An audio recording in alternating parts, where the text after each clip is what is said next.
नमस्कार दोस्तों, स्वागत है आप सभी लोगों का आपके अपने चैनल ट्रेडर्स डायरी में। दोस्तों, आईडीबीआई बैंक की दो बड़ी खबरें सवेरे सवेरे आ चुकी हैं। सिर्फ 2 हफ्तों में डिसइन्वेस्टमेंट के लिए कैबिनेट से मंजूरी मिल जाएगी। उसके बाद सरकार की कई चरणों में आईडीबीआई बैंक में हिस्सा बेचेगी।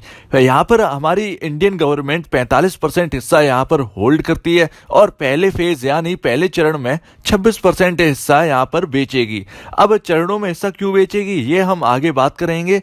अब ये तो हो गई पहली खबर। अब दूसरी खबर पीसीए यानी प्रॉम्प्ट करेक्टिव एक्शन। कोई बैंक अगर पीसीए में तब जाती है जब उसमें एनपीए की दिक्कत और असेट्स की दिक्कत बहुत ज़्यादा होती है और आरबीआई की निगरानी में वो बैंक चला जाता है।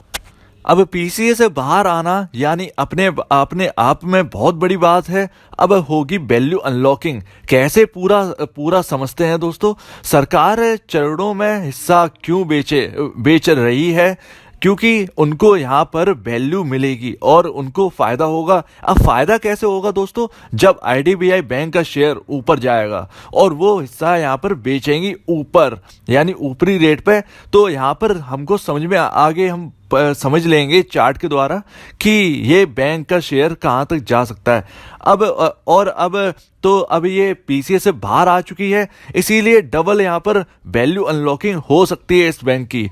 अब एक बार हम चार्ट पर एक साल का हाई और ऑल टाइम हाई देख लेते हैं ताकि ये शेयर कहाँ तक जा सकता है ये हमको पता चल जाए। अब दोस्तों, मैंने यहाँ पर पहला अभी चार्ट लगाया है 1 साल का और मैं आपको दिखाना चाहता हूँ यहाँ पर कि ये जो आपके सामने चार्ट आ रहा है आप देख रहे होंगे ऑरेंज कलर की, ये जो आप बॉल देख रहे हैं जहाँ 55 रुपये का हाई है, ये 1 साल का हाई है आईडीबीआई बैंक का।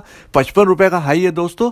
और आप याद रखिए कि ये 55 के पार जरूर जाएगा। और यहाँ पर मैं आपको एक और बात याद दिलाना चाहता हूँ कि जो एलआईसी है, एलआईसी की हिस्सेदारी 54 रुपये पे खरीदी हुई है दोस्तों।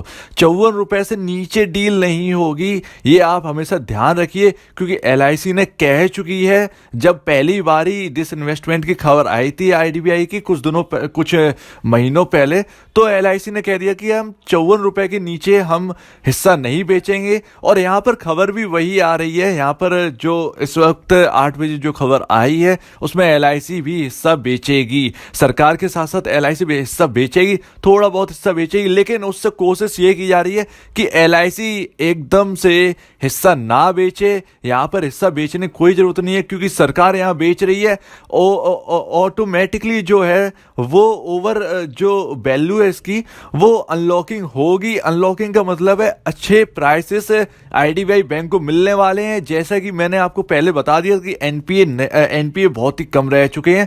पहले इनके 10% के आसपास एनपीए थे, अब सिर्फ 2 या 3% के आसपास ही इनके एनपीए रह गए। तो एलआईसी ने बहुत अच्छा काम करके दिखाया और मुझे लगता है कि एलआईसी अभी हिस्सा बेचने से पीछे हटेगी। तो 55 रुपए का आपको इजीली मैं आपको बता दूं, 2 दिन में 55 रुपए का, अगर इसमें 20% का जो अपर सर्किट की जो लिमिट है वो अगर बरकरार रहती है तो आपको 55 रुपए का टारगेट कल आपको मिल जाना चाहिए दोस्तों, हर हाल में।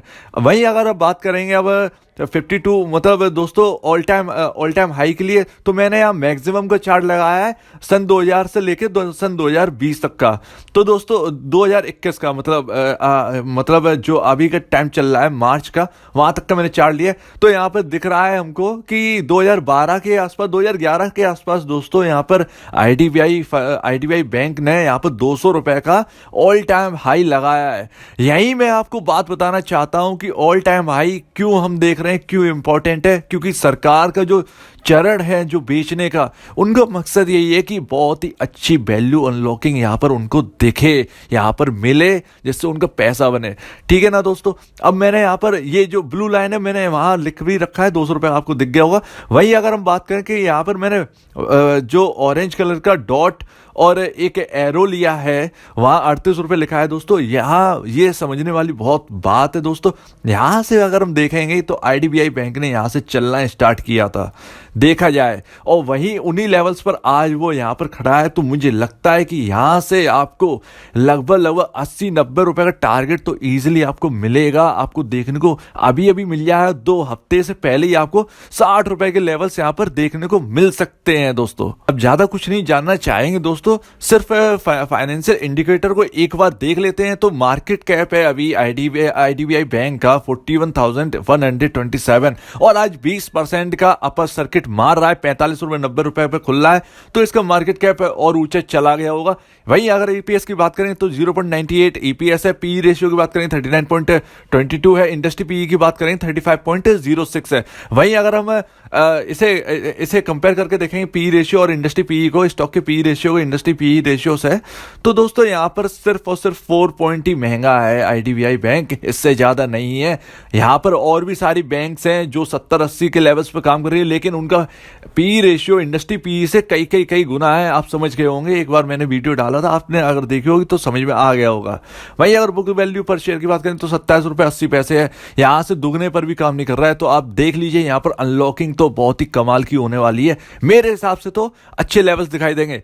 अब दोस्तों आगे क्या करना है, अगर आपके पास रखे हैं आईडीबीआई के शेयर, आपने लेके रखे हुए हैं 35-40 रुपए के लेके रखे हुए हैं, तो आपको करना क्या है, बहुत ही सोचने समझने की बात है। अब आईडीबीआई बैंक सरकारी बैंक नहीं रही है, तो ये स्लो रनर तो नहीं है, बिल्कुल भी नहीं है दोस्तों। अब ये हो चुका है प्राइवेट बैंक। तो आप ध्यान रखिए, अब प्राइवेट बैंकों में गिनती आएगी दोस्तों। तो अगर इसकी वैल्यू अनलॉकिंग होती है तो बहुत ही सोच समझ के चलिएगा कहां बेचना है कहां नहीं बेचना है। अगर बहुत ही कमाल की अनलॉकिंग है, आपको समझ में आता है कि टीवी वाले कुछ बोलते हैं या मैं अपडेट आपको देता हूं, आपको अपडेट देता रहूंगा आईडीबीआई के ऊपर, कि आपको समझ में आया है कि आपको बेचना है या रखना है। मेरे हिसाब से अगर 112-113 रुपए के लेवल्स अगर आपको दिखते हैं तो आप अपनी पोजीशन को आप हटा सकते हैं एक बारी। और अगर बहुत ही कुछ अच्छा देखने को मिलता है, बहुत बड़े बड़े नाम आते हैं आईडीबीआई के लिए, तो आप इसे होल्ड करके चल सकते हैं आराम से, कोई प्रॉब्लम नहीं है। और जब अच्छा मैनेजमेंट आएगा, अच्छे प्रमोटर्स आएंगे, तो कुछ तो देखने को मिलेगा। अब देखना बनता है कि कौन इस बैंक को खरीदता है कौन नहीं खरीदता है दोस्तों, कैसे कैसे नाम सामने आते हैं। तब तक के लिए दीजिए मुझे इजाजत। वीडियो देखने के लिए बहुत बहुत धन्यवाद दोस्तों।